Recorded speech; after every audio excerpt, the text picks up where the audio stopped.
श्रीपराकुशपादाब्ज सुरभीकृतमौलये श्रीवत्सचिह्ननाथाय भाष्यकाराय मङ्गलम् नाथ पद्माक्षरामार्य पादपङ्कजसेविने सेव्याय सर्वयमिनाम् यतिराजाय मङ्गलम्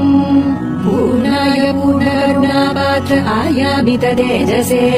मालाधर प्रियायास्तु यतिराजाय मङ्गलम्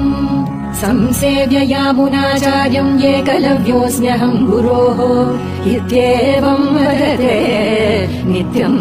यतिराजाय मङ्गलम् श्रीकाञ्चीपूर्णमिश्रोक्त रहस्यार्थविदे सदा देवराजप्रियायास्तु यतिराजाय मङ्गलम् श्रीमद्गोष्ठीपुरीपूर्ण दिव्याज्ञापूर्वते मुदा